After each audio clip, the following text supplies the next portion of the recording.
The UK Defence Research Laboratory, however, maintains that the substance used is Novichok, a military-grade nerve agent. The British government swiftly moved to defend its position by claiming that its accusations against Russia remain valid despite this latest revelation from Porton Down. It says it's working from a larger intelligence picture and that Russia has a record of state-sponsored assassinations and views its former intelligence officers as targets. Britain also says there's no other explanation it deems plausible. But with scientists unable to verify the source, it's possible London may have jumped the gun, as Murad Gazdiev explains. Scotland Yard said it first. They need time.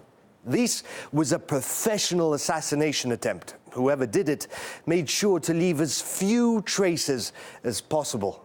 An investigation of this complexity and size will understandably take some time, and we ask for the public's continued support and patience.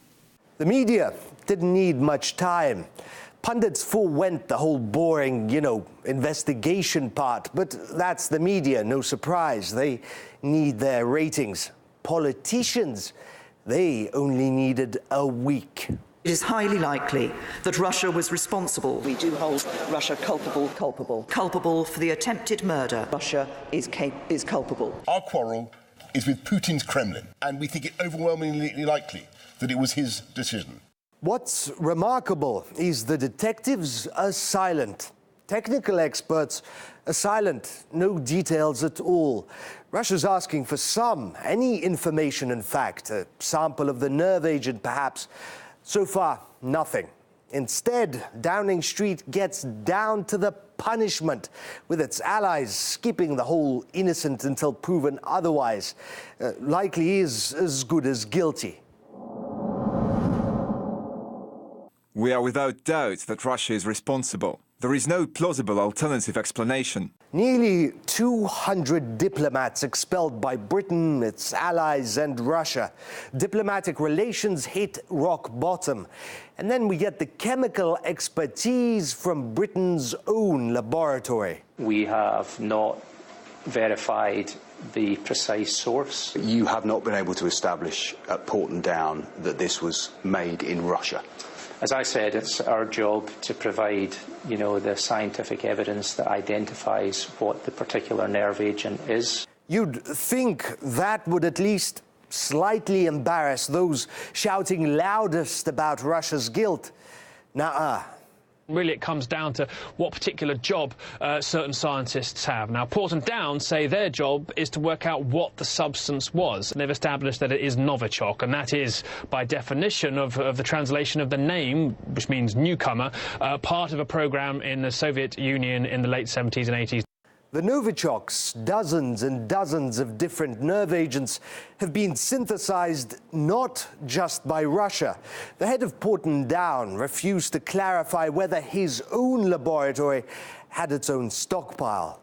Well, there's no way that anything like that would ever have come from us or, leave the four walls of our facilities. We deal with a number of very toxic substances as part of the work that we do. We've got the highest levels of security and controls. The Novichok formulas have been available in public books for nearly a decade, and pretty much any specialist with solid knowledge of organic chemistry can create it. If it's really a Novichok we are dealing with, it's not a real problem to synthesize that kind of nerve agent. All the necessary components are easily available on the open market. The synthesis does not require sophisticated procedures. Any specialist in organic chemistry would be able to make it. The fact that the experts can't determine the Russians did it doesn't mean that UK authorities will change their mantra. It is our assessment that Russia was responsible for this brazen and reckless act, and there is no other plausible explanation. Remarkable how quickly things escalated, and all hinging on that faith-based, highly likely assessment.